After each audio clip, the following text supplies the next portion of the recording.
मालवण म्हटलं की डोळ्यासमोर येतात समुद्रकिनारे आणि सिंधुदुर्ग. पण कोकणाच्या हिरव्यागार डोंगरांमध्ये इतिहासाचं एक असं पान लपलंय ज्याबद्दल फार कमी लोक बोलतात.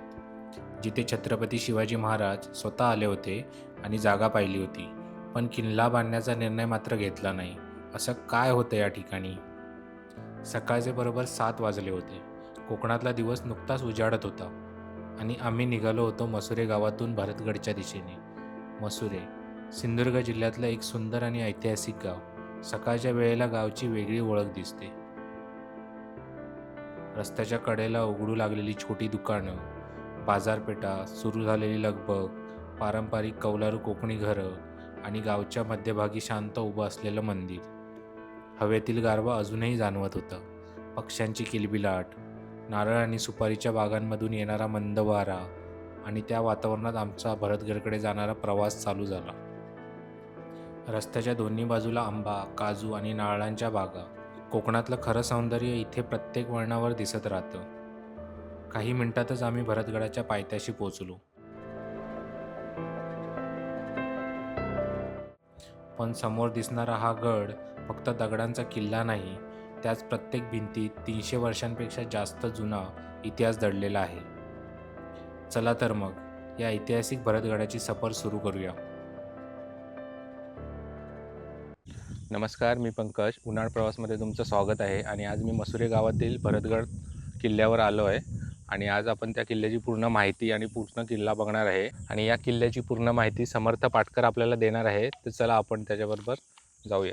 नमस्कार, माझे नाव समर्थ सचिन पाटकर आहे.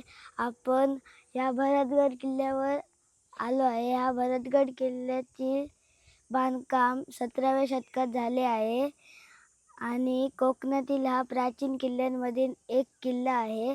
आपण चला मग आतमध्ये आता जाऊया. पण तुम्हाला माहीत आहे का, छत्रपती शिवाजी महाराज स्वतः या ठिकाणी आले होते, मात्र त्यांनी इथे किल्ला बांधण्याचा विचार बदलला. असं का झालं याचं उत्तर लपलंय भरतगडाच्या इतिहासात. हा किल्ला 17व्या शतकात बांधण्यात आला, परंतु आजही त्याचं बांधकाम मजबूत आहे. हे किल्ल्याचं प्रवेशद्वार आहे. इथून किल्ल्यात आतमध्ये जाता येते. भरतगड हा सिंधुदुर्ग जिल्ह्यातील मसुरे गावाजवळ वसलेला एक भुईकोट किल्ला आहे. या किल्ल्यावर आंब्याची झाडं लावलेली आहेत.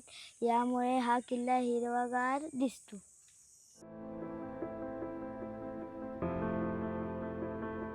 समुद्रकिनाऱ्यावरील सिंधुदुर्ग, विजयदुर्ग यांसारख्या जलदुर्गांच्या छायेत राहिलेला हा गड इतिहासाच्या दृष्टीने अत्यंत महत्त्वाचा मानला जातो. या टेकडीची छत्रपती शिवाजी महाराजांनी पाहणी केली होती, परंतु या किल्ल्यावर पाणी कमी असल्यामुळे ही जागा किल्ल्यासाठी सोडून दिली. काही वर्षानंतर सावंतवाडी संस्थानाचे शासक खेम सावंत आणि पुढे फोंडा सावंत यांनी या परिसराच्या सुरक्षिततेसाठी येथे किल्ला उभारण्याचा निर्णय घेतला. अखेर 18व्या शतकाच्या सुरुवातीला भरतगडाची उभारणी पूर्ण झाली. त्या काळात हा गड गंड नदीवरील व्यापारी मार्गावर लक्ष ठेवण्यासाठी वापरला जात होता. नदीमार्गे होणारी वाहतूक, व्यापार आणि शत्रूंच्या हालचालींवर नजर ठेवण्याचं महत्त्वाचं काम भरतगड करत होता. हा गड उंच जमिनीवर उभा आहे व गडाच्या 4 कोपऱ्यांना 4 बुरुज आहेत.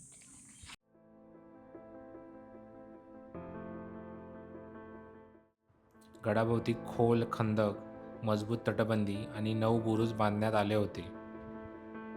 शत्रूने हल्ला केला तरी सहजपणे गड जिंकता येऊ नये यासाठी त्याची रचना करण्यात आली होती.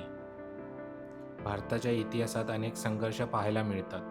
सावंतवाडी संस्थान, आंग्रे घराणे आणि पुढे ब्रिटिश यांच्यातील संघर्षाचा हा गड साक्षीदार राहिलाय. इसवी सन 1748 मध्ये तुळाजी आंग्रे यांनी हा गड जिंकण्याचा प्रयत्न केला, मात्र भरतगडाची मजबूत रचना आणि संरक्षणामुळे तो सहज हस्तगत करता आला नाही. या गडावर एक शुद्ध महापुरुषांचं मंदिर आहे. मग चला आपण पाया पडायला जाऊ.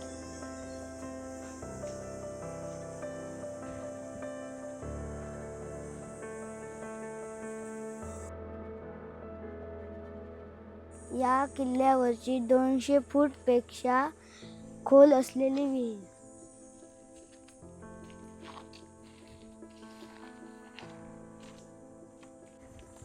विहीरच्या आत उतरायला तिथून पायऱ्या आहेत.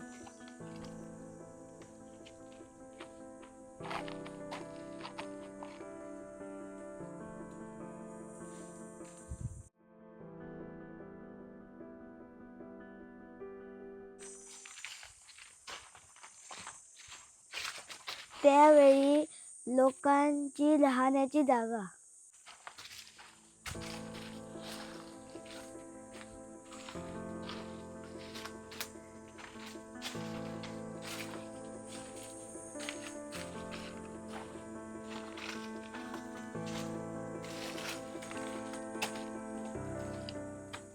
या गडावर पुरातत्व विभागाला तोफ व तोफगोळा व नाणी मिळालेली आहेत.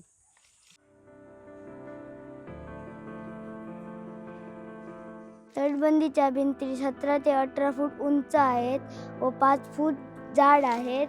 तसेच किल्ल्याच्या भोवती खोल खंदक आहेत, पण झाडी वाढल्यामुळे ते दिसून येत नाहीत.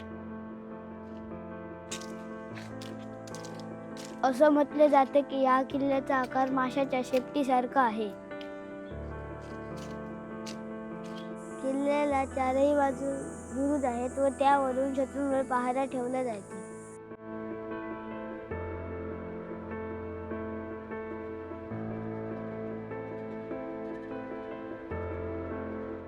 त्यात पाणी साठवलं जातं. आपण किल्ल्यावर फिरताना आपल्याला एक काका भेटलेले आहेत, जे की इथल्या झाडांची निगा राखतात. काका, तुमचं नाव काय? माझं नाव अनिरुद्ध यशवंत बागवे आणि ते किल्ल्याखालीच आमचं घर आहे.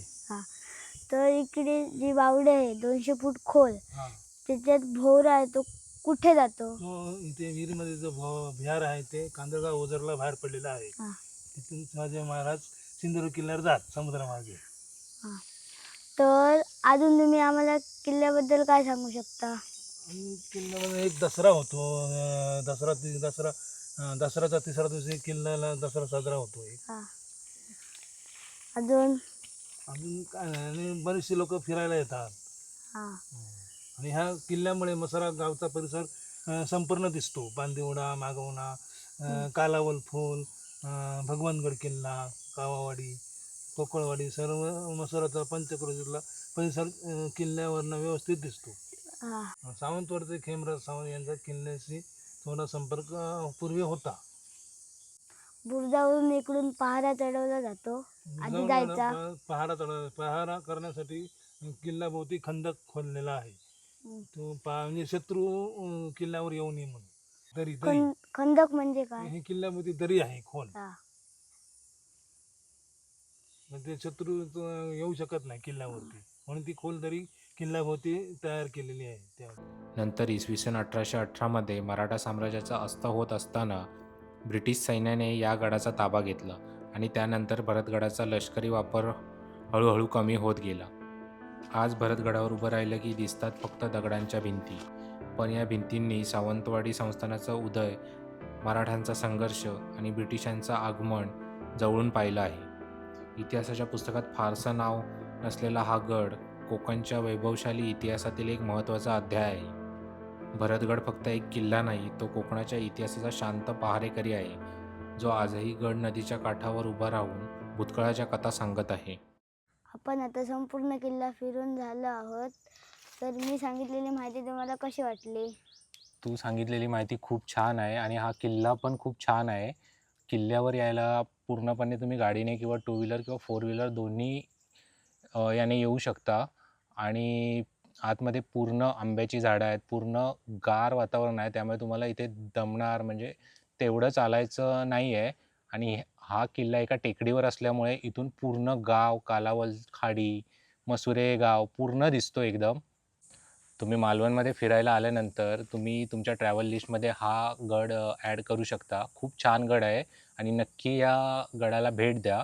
तसेच या मसुरे गावामध्ये अजून बरेच स्पॉट आहेत आणि आपण ते पुढे एक्सप्लोअर करणार आहोत.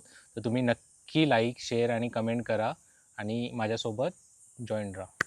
भरतगड तुम्हाला कसा वाटला ते तुम्ही कमेंटमध्ये कळवा व लाईक सबस्क्राईब करायला विसरू नका.